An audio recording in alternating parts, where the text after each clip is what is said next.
Vamos a hablar a esta hora en TPA Noticias Matinal de los caminos de Santiago. Y digo bien, los caminos. Víctor Guerra, autor de este libro, Los caminos a la Catedral de Oviedo. Bienvenido. Bienvenido. Digo bien, los caminos, ¿no? Sí, son varios. Son varios. En este libro en concreto, dos. Sí. ¿Cuáles son? Cuénteme. Son el Salvador, que sale de León hacia Oviedo, y el Primitivo, que en este caso saldría de Grandas de Salima a Oviedo, porque miramos a Oviedo como capital, origen y destino de los caminos. Pues esto es interesante lo que dice, ¿no? Porque uno piensa que Grandas de Salima es más bien salida, ¿no? Pero usted sí lo refleja hacia el otro lado. Sí, generalmente siempre se ha pensado en clave de Santiago, de ir a Santiago, pero hay que tener en cuenta que antes del fenómeno jacobeo hubo una peregrinación constante e intensa a la Catedral de Oviedo, porque al oeste de Carlomagno, del Reino Franco, la estirpe visigoda había montado una capital y unas reliquias que fueron campo de atracción durante siglos. De hecho, tenemos casi como 200 albergues o hospitales entre el 850 y el 900 o 1000. Y eso significa que había muchos peregrinos que iban a Oviedo porque no había Santiago. Entonces, el libro recupera también esa mirada, ¿no? La mirada de nuevo hacia la catedral. Claro, habla 200 albergues u hospitales, se llamaban antes, en el siglo VIII. ¿En estos dos caminos o en todos los caminos que...? No, en todos los caminos, en toda Asturias. Generalmente los tenemos repartidos por casi todas, incluso las penetraciones de la meseta hacia Oviedo, ¿no? Oviedo fue el núcleo central y por eso se recupera esa mirada, y también porque el COVID nos hizo, cuando nos cerraron en la región, no sabíamos cuándo iban a abrirlo, eso sí podía durar, y la idea fue hacer esos itinerarios mirados y virados desde el exterior, desde el límite de la región a Oviedo. Sí, ¿cuántos albergues habrá ahora? ¿Lo sabe usted más o menos? No. Pero 200 no se llega. No, estamos lejos, lejos. Lo que pasa es que hay muchos otros alojamientos. Bueno, claro, sí, hay otro tipo bueno, están los hoteles, ¿no? Para empezar, sí, ¿no? Claro. Mire, pone usted Oviedo en el centro. ¿Es el origen de esa frase de quien va a Oviedo y no, quien va a Santiago y no a Oviedo visita al criado y no al patrón? Este es el origen, ¿no? Yo creo que el origen está ahí, ¿no? Los francos, cuando vienen a Oviedo, les llama mucho la atención que tan alejado de lo que era el reino franco aparezca una nueva capital, una nueva estirpe también, y además traiga consigo pues una cámara santa que tiene pues la Cruz de los Ángeles, la Cruz de la Victoria, el pañolón, etcétera, etcétera, de reliquias, ¿no? Y eso es un campo de atracción para peregrinar y también para comer, ¿no? Porque hay que darse cuenta que en aquellos momentos el reino franco pasaba por unas fuertes pandemias y echarse al camino era vivir y comer. Entonces, y además, si se estaba construyendo toda esa franja, que además es una franja, curiosamente, que se ha olvidado por los historiadores, porque está jalonada hoy está jalonada por las flechas amarillas, y de aquella estaba jalonada por las advocaciones a San Salvador. O sea, San Salvador de Oña, San Salvador de Leire, San Salvador de Moru en Asturias, en Celorio, en Priesca. Los San Salvadores van a jalonar siempre esos caminos, ¿no? ¿Son caminos asequibles? Sí, bueno, son los caminos jacobeos, o sea, lo que hicieron esos caminos salvadoreños se colonizaron por los jacobeos y son los que hoy tenemos, con algunas variantes, ¿no? Bueno, en algunos casos, siendo hacia Oviedo, es más cuesta abajo, ¿no? Al menos desde Grandas de Salime. Sí, pero bueno, también tiene su subida. Bueno, hay que subir Pajares, si viene de León. Sí, no, el de León queda igual, porque claro, no había manera de hacerlo de otra manera, y lo saco de León, porque sacarlo de Pajares era como muy... generalmente todos los caminos, y la idea del siguiente tomo es salir de lo que es el límite provincial. En el caso de León, salimos de León porque, bueno, o sea, empezar en Pajares era como empezar en medio de la nada, ¿no? Y León tenía una cosa importante, que es ser una cabecera de prestigio, y además ibas a una pequeña aldea que es San Salvador de Cabanillas, que normalmente no se para y que debería pararse porque es uno de los hitos importantes de ese camino. ¿Qué tal están los caminos? ¿Están bien conservados? Pues hombre, se van haciendo cosas y se van marcando y tal.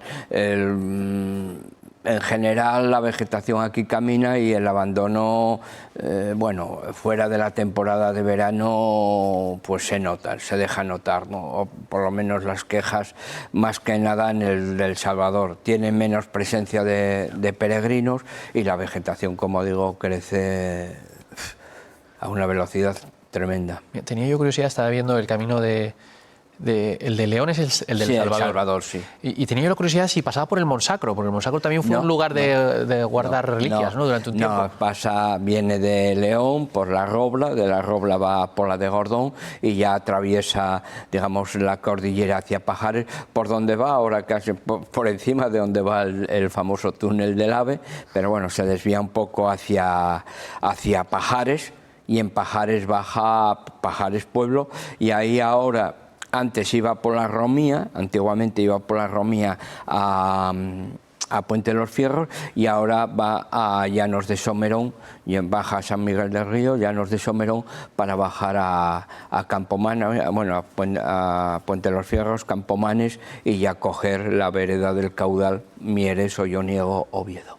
¿Tiene un montón de fotografías? ¿Son suyas? Sí, sí, todo el libro se hizo, además casi todas las fotografías casi que no se actualizaron porque se hizo en la época, en el 2019 fue cuando el COVID... 2020. 2020, bueno, pues en ese pasa. año, sí, parece tan lejos, ese año se hizo los recorridos, bueno, se recorrieron otra vez para actualizar y se hicieron las fotos. Mire, yo, preparando la entrevista, pensaba que, a lo mejor alguien se acerca a este libro y dice, es como una guía de viaje, pero yo creo que es un libro de historia. ¿Qué opina usted? Es un libro de historia y es un libro de aventura, y te cuento.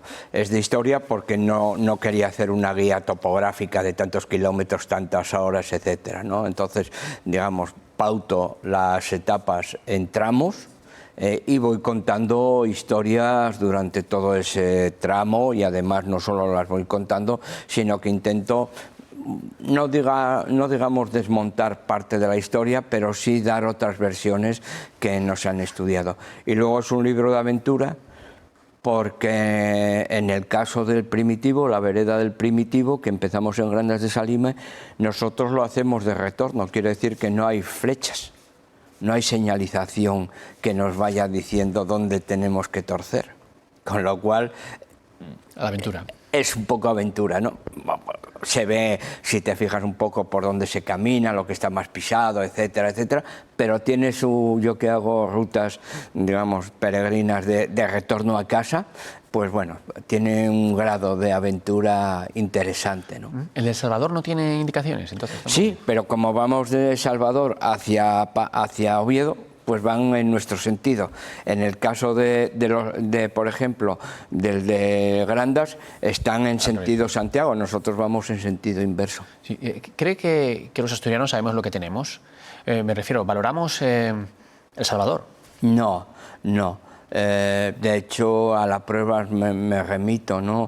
La presencia de asturianos en la oficina del peregrino cuando se recoge la boleta de haber hecho la peregrinación es muy pequeña. No sé cifras exactas ahora, pero es pequeña. Y, por ejemplo, cuando se hace la apertura y el cierre de la Puerta del Perdón de Santo Toribio de Liébana, que le dediqué también otro libro de rutas y cántabras y astures, pues la verdad que la presencia de asturianos se remite a los 8 o 10 que vamos. Claro, a veces tengo la sensación de que si esto lo tuvieran otras comunidades autónomas, igual lo explotaban más.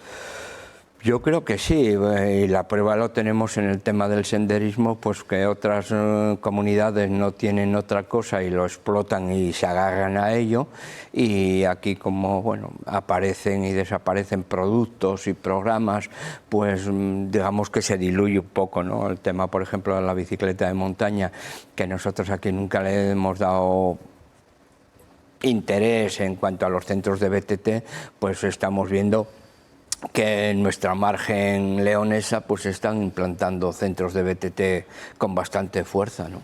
Caminando, ¿cuánto nos llevaría cada camino?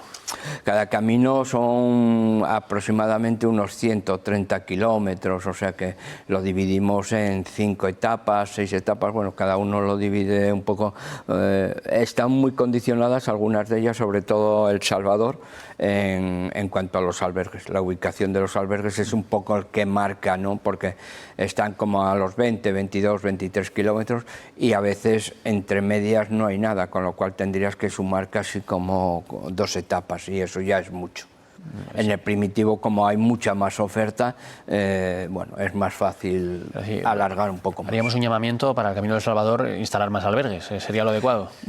Bueno, están los justitos, tampoco hay que dimensionar. Yo no soy muy partidario de dimensionar porque luego atraes, y tampoco los pueblecitos tienen aditamentos complementarios, que no tienen restaurantes, no tienen tiendas. Entonces, bueno, si hago un campo de atracción con un albergue, puedo tener un problema luego de poder abastecer a los peregrinos, ¿no? Pero bueno, pero entiendo que cuando dice usted juntar 2 etapas, ¿es asequible o no? Sí, sí, no, o sea, hombre, generalmente no se juntan 2 etapas, se hacen, por ejemplo, 26, 27 kilómetros, porque a lo mejor te saltas, llegas a Pola de Gordón y dices, pues alargo hasta Mieres por la senda fluvial. Entonces, bueno, son zonas factibles, no alargas, por ejemplo, en la zona de Pajares o zonas ya el desnivel nos pasa factura.